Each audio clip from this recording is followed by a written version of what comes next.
Hello friends, welcome to my YouTube channel. तो आज हम बात करने वाले हैं प्रीमियर लीग का जो अगला मैच है, चेल्सी वर्सेस टॉटनहम। दोनों ही टीम्स बड़ी टीम्स है, आपने सुना भी होगा इनका नाम। और ये होम स्टेडियम है चेल्सी का, जहाँ पे मैच होगा। ड्रीम इलेवन और गेमजी यहाँ पे ज़रूर मैच खेलना, क्योंकि आपको मैं ड्रीम इलेवन और गेमजी की भी आपको टीम दे दूँगा टेलीग्राम चैनल पे लास्ट मिनट में, मतलब लास्ट 15-20 मिनट में, जब सारी लाइनअप्स भी आ जाएगी और प्रॉपर आपको टीम भी मैं प्रोवाइड करूँगा। इस वीडियो में आपको मैं लास्ट में टीम बताऊँगा, लेकिन वो फाइनल टीम नहीं होगी, इसलिए टेलीग्राम ज्वाइन करना, वहाँ पे मैं फाइनल टीम अपलोड करूँगा। बाकी इंस्टाग्राम और फेसबुक पेज पे ज़रूर ज्वाइन होना, पर्सनल चैट के लिए या फिर डिस्कशन के लिए रिगार्डिंग टीम, और विनिंग्स भी शेयर कर सकते हो अगर आप टीम से जीते हो तो, ठीक है। और जो पिछला मैच था यार, जापानीज़ लीग का, काशिबा एंटलर्स और उरा वेरट्स, काफ़ी अच्छा मैच गया। और इनफैक्ट ड्रीम इलेवन में काफ़ी अच्छा गया। जिस तरह से मैंने कहा कि एंड में कि ओइडा को ज़रूर रखना, हो सकता है कि वो काम आ जाए। ओइडा और डोय, मैंने एक चीज़ बोली थी कि ओइडा और डोय, काश इनमें से कोई एक सब्स्टिट्यूट, सॉरी एक मिड में होता, तो मैं इन दोनों को लेके टीम बनाता, लेकिन ऐसा नहीं हो पाया। उन दोनों में से कोई मैं एक ही ले पाया। ड्रीम इलेवन में मैंने ओइडा को रखा था। उस भाई साहब ने 2 गोल स्कोर किए और काफ़ी लोगों ने विनिंग भी शेयर की है। तो congrats to the all the winners. कुछ लोग 100 पॉइंट्स की लीड से जीते हैं, मैं खुद एक आध लीग में 80+ पॉइंट से जीता हूँ ओइडा की वजह से। ड्रीम इलेवन में गेम्स में दिक्कत क्या हुआ ना कि कैप्टन वाइस कैप्टन का सिलेक्शन बराबर नहीं था, बट कोई नहीं। वो जो है गलतियों से सीखेंगे हम और आगे बढ़ेंगे। अभी ये मैच है, ये ज़रूर देखना। एंड में ना एक चीज़ है इस मैच के बारे में ज़रूर देखना, वो जीएल के लिए काफ़ी बढ़िया टिप है। इनफैक्ट स्मॉल लीग के लिए अगर आपको ट्राई करना है तो ट्राई कर सकते हो।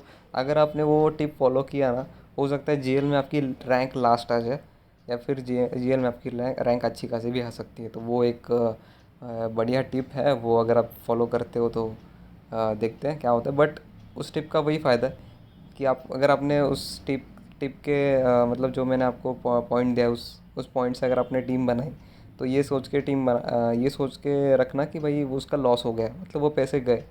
तो ऐसा सोच के चलना, उस अगर आपको वैसा कंसेप्ट फॉलो करना है। बाकी इंजरी रिपोर्ट्स देखते हैं, पहले देखते हैं कि कौन से प्लेयर डाउटफुल और बाहर है, ठीक है। चेल्सी से कोई प्लेयर बाहर नहीं है, डाउटफुल ज़रूर है गिलमोर, बाकी सब अवेलेबल है। टॉटनहम से 2 प्लेयर बाहर है, एल्डरवेरल्ड और लामेला। डाउटफुल में यहाँ पे लॉरिस, जो इनके गोलकीपर है, हो सकता है कि आज गोलकीपर चेंज हो जाए, बट मुझे लगता है लॉरिस ही कंटिन्यू करने चाहिए। सेल्सो अभी उनके डाउटफुल है, बट ये इनका सब्स्टिट्यूट में होता जाता है, मतलब आ जाते हैं कभी कभार। बग विजन भी एक प्लेयर है जो डाउटफुल लग रहा है मुझे, मतलब डाउटफुल है, और हो सकता है स्टार्ट भी ना करे, बट जिस तरह से सोर्सेज बता रही है वो स्टार्ट करेंगे। हो सकता है कि वो हाफ टाइम के बाद सब्स्टिट्यूट हो जाए। चेल्सी की बात करूँ तो उनका प्रीमियर लीग का हम ज़रा परफॉर्मेंस देखते हैं कि कैसा रहा है। प्रीमियर लीग में देखो, तीसरे टेबल पे है, मतलब थर्ड पोजीशन पे है, और लास्ट 5 मैचेस में 3 जीते और 2 ड्रॉ है। तो अच्छा खासा खेला चेल्सी ने लास्ट 5 में एटलीस्ट। और लास्ट 5 में एक ही बार वो फेल हो गए स्कोर करने में। बाकी बाकी आउट ऑफ 5 मैचेस में 3 मैचेस ऐसे हुए हैं जहाँ पे ओपोनेंट ने स्कोर नहीं किया है। तो ये काफ़ी दर्शाता है कि चेल्सी का जो डिफेंस है काफ़ी अच्छा इंप्रूव हो रहा है। पहले चेल्सी गोल खा रहा था, लेकिन अभी लास्ट 5 में ऐसा दिख रहा है कि 3 मैचेस में गोल नहीं, मतलब काफ़ी अच्छी डिफेंडिंग हो रही है। और ये दिख रहा है लास्ट 4 होम मैचेस जो इस प्रीमियर लीग में हुए, मतलब 4 ही मैचेस हुए, और इसीलिए 4 मैचेस का ही बोल रहा हूँ। 2 विन है और 1 ड्रॉ और 1 लूज़ है। उसमें से 4 में से एक बार वो स्कोर नहीं कर पाए थे, और एक बार ना ओपोनेंट ने स्कोर नहीं किया था। बाकी 2 मैचेस ऐसे गए जहाँ पे दोनों टीम्स ने स्कोर किया, ठीक है। अब अभी सॉरी, होम मैचेस में 11 गोल स्कोर किए, 6 कंसीड किए। स्कोरर कौन, किस किस ने किया? वर्नर ने भी स्कोर किया, सिल्वा ने 1 गोल स्कोर किया, शिल्वेल ने। अभी मैंने क्या कहा कि चेल्सी ने एक ही बार स्कोर नहीं किया, बाकी तीनों टाइम स्कोर किया। अब शिल्वेल का देखो, हर टाइम कुछ ना कुछ कंट्रीब्यूशन रहा है जब भी टीम ने स्कोर किया। 3 ही बार स्कोर किया, लेकिन एक में खुद खुद ने स्कोर किया है और एक में असिस्ट भी किया है। एक में गोल और असिस्ट दोनों किए, तो शिल्वेल मेरे लिए काफ़ी इंपॉर्टेंट है। अब्राहम ने एक बार ही स्कोर किया, एवर्ट्स ने भी एक बार स्कोर किया, जूमा ने भी एक बार स्कोर किया, जॉर्गिनो ने 2 गोल स्कोर किए, लेकिन दोनों स्कोर जो है पेनाल्टी की वजह से स्कोर हुए। बाकी अभी पेनाल्टी भी इनसे छीन ली गई है, वर्नर को दी गई है। वर्नर का स्पेलिंग गलत है। हाँ, तो कोवासिच और जीच और कांते, तो ये है बाकी के प्लेयर्स हैं। बाकी अगर हम कंसिडर करें चैम्पियंस लीग और कैरेबाओ कप, जो कि प्रीमियर लीग के मैचेस के दौरान हो रहे थे ये कप मैचेस, तो वहाँ पे भी होम मैचेस हुए थे उनके, तो वहाँ पे वर्नर ने भी 2 गोल स्कोर किए, वो भी पेनाल्टी से। अब्राहम ने 2 गोल स्कोर किए 2 असिस्ट के साथ, और हैवर्ट्स ने 3 गोल स्कोर किए, माउंट ने 1 असिस्ट किया, जेम्स ने 1 असिस्ट किया और चिलवेल ने 1 असिस्ट किया। तो चिलवेल आपको हर जगह कंट्रीब्यूट करते दिख रहे होम मैचेस में, तो इसलिए ये प्लेयर भी इंपॉर्टेंट है, इसको मिस मत करना। और ऑब्वियसली आप मिस भी नहीं करोगे, इम्पॉर्टेंट है। बाकी वर्नर, अब्राहम भी एक ऐसे प्लेयर है, लेकिन क्या होगा ना इस मैच में, अब्राहम को कोई लेगा नहीं, क्योंकि सन और केन तो पहले ही लोगों के फिक्स है। ये दोनों तो फिक्स होंगे और सब लोग इनको लेंगे। और वही फिर तीसरा ऑप्शन बचता है फॉरवर्ड में वर्नर, और फिर अब्राहम को लेने को जगह ही नहीं बचती, तो इसलिए अब्राहम को कोई लेगा नहीं। बट अगर अब्राहम चल गया ना तो काफ़ी कुछ हो सकता है इस टीम में। अब्राहम मुझे लगता है कुछ परफॉर्म कर जाए, अगर क्योंकि जो होम मैचेस का रिकॉर्ड दिख रहा है उस हिसाब से वो कर सकते हैं। बाकी पोजीशन देखो, लास्ट 5 मैचेस में ओवर 50 रहा है, और लास्ट 3 में तो ओवर 70 भी गया, 60 रहा है ऑलमोस्ट। तो ये पोजीशन मुझे लगता है चेल्सी के साथ ज़्यादा दिखेगा, क्योंकि जो इम्प्रूवमेंट उन्होंने दिखाई लास्ट 3 मैचेस में वो काफ़ी बेहतरीन है। और हालांकि टीम जो सामने थी कमज़ोर टीम थी, बट फिर भी काफ़ी अच्छा किया और ठीक ठाक है। देखते हैं इस मैच में कैसा होता है। ये जो स्टार किया ना मैंने, स्टार मतलब है होम मैचेस में, लास्ट 5 में 2 होम होम स्टेडियम में मैचेस खेले, एक में 70% पोजीशन और एक में 53% पोजीशन। और ठीक वैसे ही नीचे शॉट ऑन टारगेट और चांस क्रिएटेड का, मतलब शॉट ऑन टारगेट कितना है और चांस क्रिएटेड कितना हुआ है चेल्सी का, जो लास्ट 5 में आपको दिख रहा है। शॉट ऑन टारगेट की बात करूँ, एक मैच छोड़ो यहाँ पे 1 है, बाकी सारे मैचेस में 3 या फिर 3 से ऊपर है, ये आपको दिख रहा है। 9 का आंकड़ा, मतलब इनका 9 का आंकड़ा तो ज़्यादा है, हाईएस्ट है। और हो सकता है इस मैच में भी आपको दिखे, बट दोनों टीम्स का जो डिफेंस है काफ़ी अच्छा है। हो सकता है कि आपको 3 से 4 आपको शायद दिखेगा भी नहीं, बड़ा मैच है, कुछ भी हो सकता है। एक बार तो टॉटनहम ने मैनचेस्टर यूनाइटेड को 6-1 से हराया, तो ऐसा हो सकता है कि चेल्सी को भी वैसा ही कुछ हरा दे टॉटनहम, क्योंकि बड़ी टीम है, कुछ भी हो सकता है। चांस क्रिएटेड बाय ओपोनेंट और शॉट ऑन टारगेट, ओपोनेंट ने कैसा किया। डिफेंडिंग में थोड़ा इम्प्रूवमेंट है ही, जैसा कि बोला, यहाँ पे तो 1 है, यहाँ पे 0 है, यहाँ पे 3 है, क्योंकि और इसके बाद 4-6 उसके पहले कुछ खास नहीं था, बट इम्प्रूवमेंट अच्छी है। और पेनाल्टी अभी तक कितनी बार जीती है, 4 बार जीती, 3 अपने होम मैचेस में जीती और 1 अवे मैच में जीती है। ये बस दिखाने एक छोटी सी नज़र डालने के लिए कि पेनाल्टी कितनी बार जीती है। बाकी कंसिड एक बार भी नहीं किया, तो डिसिप्लिन है इनके डिफेंस में जो दिख रहा है। टॉटनहम की बात करें, इस प्रीमियर लीग में सेकंड नंबर पे है टेबल पे, और लास्ट 5 मैचेस में 4 जीते और 2 ड्रॉ। और अपने ऊपर भी देखा कि दोनों ही टीम्स लास्ट 5 में हारी नहीं है, तो काफ़ी मज़ेदार मैच हो सकता है। और लास्ट 5 में सारे मैचेस में एटलीस्ट 1 गोल तो स्कोर किया, और आउट ऑफ 5 मैचेस में 3 मैच ऐसे हुए जो आपके ओपोनेंट ने स्कोर नहीं किया। सेम सिनारियो है, लेकिन चेल्सी का कैसा है ना, लास्ट 5 में चेल्सी ने 1 बार स्कोर नहीं किया, लास्ट 5 में टॉटनहम ने 1 बार स्कोर किया। और जहाँ तक ओपोनेंट स्कोर की बात करें, तो चेल्सी और टॉटनहम का एक चीज़ कॉमन है कि उनके भी ओपोनेंट्स ने लास्ट 5 में 3 बार स्कोर नहीं किया, और चेल्सी के भी ओपोनेंट्स जो थे लास्ट 5 में, उनमें से 3 ओपोनेंट ने स्कोर नहीं किया। तो ये कॉमन फैक्ट है। बट अगर यहाँ पे कोई जीत रहा है, जो प्रोबेबिलिटी ज़्यादा स्कोर करने की रख रहा है, वो टॉटनहम है। टॉटनहम मतलब आपको हर मैच में स्कोर करके दे रहा है लास्ट 5 में, एज़ पर उनका रिजल्ट रहा है। और लास्ट 4 अवे मैचेस का क्या सिनारियो है। अवे मैचेस मत पता नहीं, ये होता है ना, कुछ टीम होता है घर में शेर होती है और बाहर भीगी बिल्ली बन जाती है, लेकिन ये बाहर शेर है और अंदर भी शेर जैसे ही खेल रही है। तो देखो इनका जो परफॉर्मेंस है लास्ट 4 अवे मैचेस में, लास्ट 4 में जीते हैं, एवरी टाइम दे स्कोर्ड, और opponent did not scored in 2 matches. तो ये भी देखने वाली बात है कि ओपोनेंट ने भी 2 मैचेस में स्कोर नहीं किया, मतलब स्कोर करवाए नहीं है ओपोनेंट से। तो ये एक काफ़ी इंटरेस्टिंग बात है। गोल स्कोर देख सकते हो कि 13 है, गोल कंसिड 3 ही है। डिफेंडिंग काफ़ी अच्छी हो रही है। आप स्कोरर्स में देख सकते हो कि केन ने हर मैच में ना कुछ अवे मैच में किया है, चाहे वो गोल है, असिस्ट हो, हर मैच में किया है। इनफैक्ट सन की बात करूँ तो सन ने भी अच्छा किया है, इनफैक्ट 4 गोल मारे भाई साहब, 2 गोल असिस्ट भी किया है, लेकिन एक मैच में वो नहीं चले थे, तो होता है वो। बट प्रोबेबिलिटी ज़्यादा है कि वो अच्छा कर रहा है। उसके बाद इन दोनों के अलावा ना, उसके बाद काफ़ी कहना मुश्किल है कि किसने ज़्यादा बार परफॉर्म किया। अभी एंडोमल ने भी वो एक ही बार स्कोर किया, ऑरियर ने भी एक ही बार स्कोर किया, एक ही मैच में किया। हॉजबर्ग ने भी एक ही बार असिस्ट किया, डॉटी ने भी एक ही बार असिस्ट किया। तो कोई तीसरा प्लेयर ऐसा नहीं है कि जो कॉमनली स्कोर कर रहा है फिर असिस्ट कर रहा है, ऐसा दिख रहा है।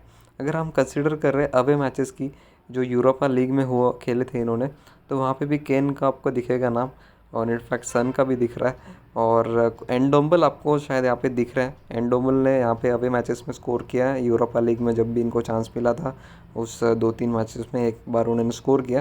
तो एक एक तीसरा नाम जो कॉमन आ रहा है अवे मैचेस में जो स्कोर कर रहा है वो एंडोम्बल है। बाकी तो आपके सामने ही दिखा रहा है कि कोई ऐसा कॉमन नहीं दिख रहा है जो स्कोर कर रहा है टॉटेनहम से अवे मैचेस में।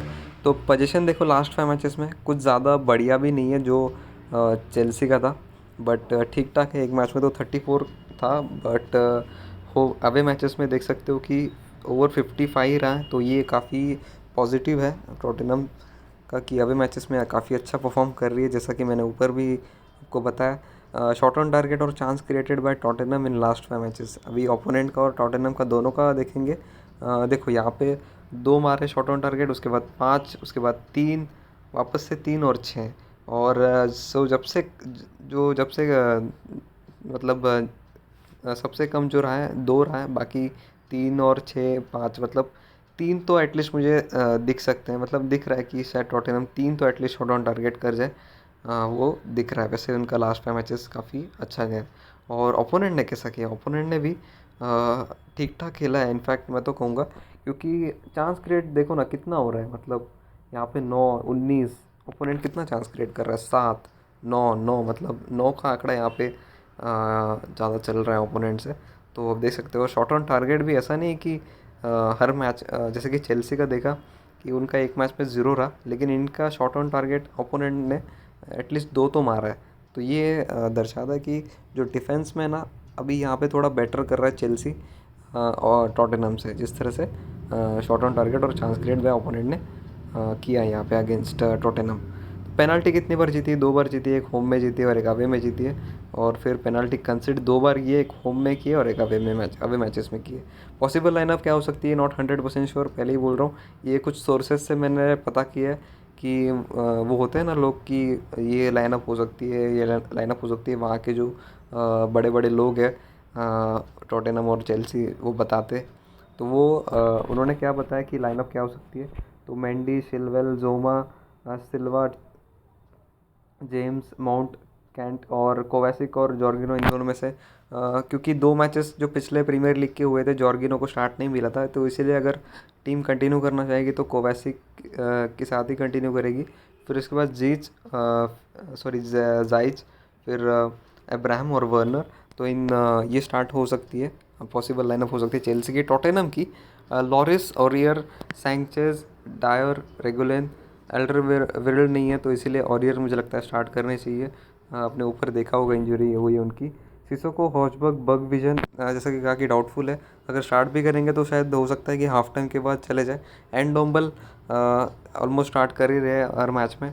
फिर सन और केन तो है ही बड़े प्लेयर्स हैं और मैं इंपॉर्टेंट प्लेयर्स है इस टीम के। और top picks from both the teams, Chelsea से जो मेरे टॉप प्लेयर्स है उसको मैंने थोड़ा ठीक से अरेंज किया है, ऊपर से कौन अच्छा है। ऊपर आपको वर्नर का ही नाम दिखेगा हर जगह, उसके बाद शिलवेल क्योंकि होम स्टेडियम में रिकॉर्ड अच्छा है, फिर अब्राहम का ठीक ठाक रिकॉर्ड रहा है, मतलब आपने ऊपर भी देखा होम मैचेस में उन्होंने बाकी चैम्पियंस लीग और इनफैक्ट प्रीमियर लीग में दोनों में स्कोर किया, तो अब्राहम का नाम इसलिए रखा है मैंने तीसरे नंबर पे।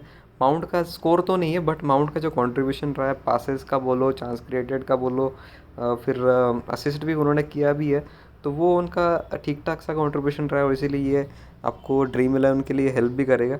और इनफैक्ट जाइच और सिल्वा इन दोनों में से कोई एक लेना है, फिर जाइच ले लो, आपके ऊपर है, क्योंकि देखो क्रेडिट्स की प्रॉब्लम तो होने वाली है। अभी यहाँ पे मैंने इन दोनों को स्लैश इसलिए किया कि अगर आप इन दोनों में से कोई एक लेना चाहते हो तो ये आपके ऊपर है। सिल्वा का मैंने बता दिया, उन्होंने एक स्कोर भी किया है, और जायस ने एक ही मैच खेला था जहाँ पे उन्होंने असिस्ट किया, 2 असिस्ट किए थे होम स्टेडियम में चेल्सी के लिए। और फिर कांटे जो विदाउट स्कोरिंग अ गोल आपको अच्छे खासे पॉइंट दे सकते हैं। जेम्स स्पेशली इन गेम्जी, क्योंकि गेम्जी में आपको पता है कि क्रॉसेस के पॉइंट्स मिलते हैं, जेम्स क्रॉसेस बहुत करता है, इनफैक्ट एवरेज निकाला था मैंने, पर गेम 4 से 5 क्रॉसेस करता है, और एक मैच में तो 7 के आगे भी गया था, 7-8 कुछ तो था। सो क्रॉसेस के पॉइंट्स 1.5 पर क्रॉस, 1.5 ज़्यादा नहीं है, बट फिर भी गेम्जी के हिसाब से गेम्जी में वहाँ पे पॉइंट्स अगर इसके मिल जाते हैं तो फिर काफ़ी हेल्प हो सकते हैं। और जेम्स के अलावा सिल्वा एक ऑप्शन है जो आप जेम्स के जगह ट्राई कर सकते हो। टॉटेनहम से केन पेनाल्टी शूटर है टीम के लिए, तो इसलिए इम्पोर्टेंट है। सन का तो कुछ कहना ही नहीं है। ऑरियर, एंडोम्बल, रेगलाइन और हॉजबर्ग, तो ये मेरे इंपॉर्टेंट प्लेयर्स होंगे टॉटेनहम से। अब इसमें से सारे प्लेयर्स आप लोगे ये थोड़ा सा मुश्किल है, क्योंकि क्रेडिट भी देखना है, क्रेडिट भी मैनेज हो रहे कि नहीं ये भी आपको देखना है। हेड टू हेड मैचेस देखना, हेड टू हेड मैचेस में लास्ट 5 मैचेस 3-2 से फेवर करी Chelsea. Last 3 Premier League matches में क्या हो गया ना, चेल्सी जीती है, 2 मैचेस चेल्सी ने क्लीन शीट से जीते हैं, तो ये काफ़ी बड़ा न्यूज़ है। और स्कोरर्स भी देखो, चेल्सी से गिराउड, एज़पिलिक्वेटा, फिर कांते और वर्नर ने स्कोर किया। हालांकि और भी लोगों ने स्कोर किया रहेगा, लेकिन वही कि उनके नाम इसलिए नहीं रखे क्योंकि वो अभी इस टीम से बिलोंग नहीं करते, अभी अलग टीम के लिए खेलते। टॉटेनहम से केन ने 2 गोल मारे, सन ने 1 गोल मारा और रेगलाइन ने 1 असिस्ट किया। तो टॉटेनहम से भी ज़्यादा कोई रिकॉर्ड नहीं है लास्ट 5 में। अगर उससे पहले भी रिकॉर्ड था तो शायद डायर ने कुछ असिस्ट वगैरह किया था, लेकिन वो बहुत पुराना है और उसमें शायद चेल्सी का एक भी, अभी जो करंटली प्लेइंग है इनकी जो टीम है, उस टाइम वो उनमें से एक भी प्लेयर नहीं होगा मौजूद उस टाइम में, ठीक है। सो बाकी एज़ पर ये जो जीएल टीप है, ये इसको बस एज़ पर नॉलेज के लिए बता रहा हूँ। जीएल के लिए मैंने कहा था ना कि ये जीएल टिप फॉलो करेगा, शायद ऐसा हो सकता है हम आपकी लास्ट रैंक आ जाए जीएल में, लेकिन ज़रूर ट्राई करना अगर आपको ट्राई करना है कुछ अलग हटके। तो हेड टू हेड रिकॉर्ड जैसे मैंने देखा, वहाँ पे थोड़ा सा स्लाइट चांस लग रहा है कि केन या फिर सन में से कोई अंडर परफॉर्म कर सकता है, और ऐसा भी हो सकता है दोनों में से कोई स्कोर ना करे। अब आपको पता है कि अगर कोई बंदा स्कोर भी नहीं करता ना, तो भी अभी ड्रीम इलेवन में ऐसे फैंटेसी पॉइंट सिस्टम है कि अगर स्कोर भी नहीं करता, अगर सपोज शॉर्ट ऑन टारगेट भी 2-3 भी कर जाए, तो भी 30 पॉइंट तक तो वो दे सकता है, ठीक है। तो ये उस हिसाब से आप अगर ड्रॉप कर रहे हो तो फिर वो शायद बहुत रिस्क हो जाएगा। लेकिन under perform plus could not score, यानी कि वो शॉट ऑन टारगेट भी ना हो, येलो कार्ड भी मिल जाए, मतलब सब कुछ उस प्लेयर के अगेंस्ट हो जाए, तो फिर हो सकता है कि वो कुछ परफॉर्म ही ना करे। तो ऐसा हो सकता है, मुझे लगता है कि जो मैंने हेड टू हेड रिकॉर्ड देखा है, केन तो चलो आप ले ही लोगे, गेन को तो रखना ही है। सपोज़ पेनाल्टी आ गई तो फिर केन ही करेंगे ना भाई। और अगर कुछ बुराई हो गया केन के साथ, पेनाल्टी मिस हो गई, -8 पॉइंट हो गए ड्रीम इलेवन में, तो वो अलग बात है। But head to head record के हिसाब से मैंने देखा है कि जहाँ पे स्लाइट चांस है कि कोई ना कोई, मुझे मतलब ये बाहर आ रहा है कि कोई ना कोई यहाँ पे केन या फिर सन अंडर परफॉर्म कर सकता है। अब या तो केन हो सकता है या फिर सन हो सकता है, पता नहीं। बट ये जो है ये निकल के आ रहा है। अब इसको मैं स्लाइट चांस इसीलिए बोला क्योंकि 90% तो परफॉर्म कर ही जाएंगे, क्योंकि जैसे कि मैंने लिखा भी है कि हाई चांस है कि वो परफॉर्म कर ही जाए।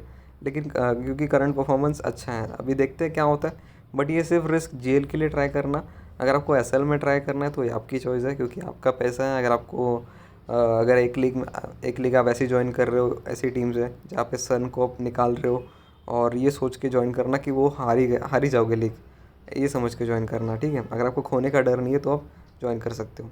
खोने का डर है तो भाई मत करना, ये सिर्फ जेल के लिए आप कर सकते हो। और बाकी अगर आपने ऐसा स्मॉल लीग में ट्राई किया और फिर आपने ब्लेम मत करना कि भाई आपने कहा था कि इन दोनों में से कोई फेल करेगा। ऐसा नहीं है, करंट परफॉर्मेंस के हिसाब से मैंने लिखा भी है कि अच्छा कर सकते हैं। ये बस स्लाइट चांस है कि ऐसा हो सकता है। अभी देखते हैं कि क्या होता है। बाकी टीम की बात करें, सो गाइस ये ड्रीम इलेवन की टीम है, सेफ टीम है। और जो मैं प्लेयर्स लेना चाहता था मैंने सब ले लिया, बस सिल्वा को नहीं ले पाया क्रेडिट की वजह से। और लॉरिस भी आप शायद ना ले पाओगे क्योंकि आपको क्रेडिट मैनेज नहीं होगा ठीक से, क्योंकि जो मेन प्लेयर्स है ऐसा कोई प्लेयर नहीं लिया मैंने। यहाँ पे देख सकते हो कि एक ही प्लेयर यहाँ पे टीम में है जिसका 8.5 क्रेडिट है। बाकी सबके जो प्लेयर्स है जो मेन है इंपॉर्टेंट है उनके क्रेडिट्स हाई है, 9 क्रेडिट्स है। यहाँ पे तो 10, 10.5 हैं और 9.5 है। और देख सकते हो ये टीम है, इसमें कैप्टन वाइस कैप्टन केन और सन है। अगर आपको कैप्टन वाइस कैप्टन कुछ अलग करना है स्मॉल लीग में तो काफ़ी रिस्क हो जाएगा, क्योंकि सबके कैप्टन वाइस कैप्टन सन और केन हो गए। कुछ अलग जाना है तो फिर ऑप्शन है आपके पास, रेगलाइन है, ऑरियर है, डिफेंडर से चूज़ कर सकते हो, या फिर कांटे या फिर वर्नर भी एक अच्छे ऑप्शन है, ठीक है। गेम्जी की जो टीम है, गेम्जी में मैंने कांटे को नहीं रखा है, कांटे की जगह मैंने जेम्स को रखा है। और यहाँ पे रीज़न इसीलिए क्योंकि जेम्स का मैंने कहा कि वो क्रॉसेस भी अच्छा खासा कर लेता है, और अगर उसने टैकल विकल भी किया, टैकल किया, इंटरसेप्शन किया, तो वो बोनस पॉइंट हो जाएंगे मेरे लिए।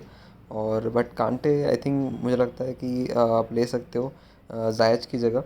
सपोज़ जायज ने कुछ परफॉर्म ही नहीं किया, तो फिर कांटे वो हेल्प कर सकते हैं, मतलब वो अच्छा पॉइंट दे सकते हैं। वो ये फाइनल टीम नहीं है, हो सकता है मैं चेंज करूँ। मैं जो आपको सजेशन बता रहा हूँ, यानी कि जो चेंज बताया अभी, जायज़ की जगह शायद कांटे रखूँ, तो शायद वो कर कर जाऊँगा मैं, ठीक है। तो फिलहाल के लिए बस इतना ही। बाय फ्रेंड्स, और बेस्ट ऑफ लक, और जुड़े रहना टेलीग्राम पे, अभी लाइनअप अनाउंस भी हो जाएगी, सो आ जाना, ठीक है।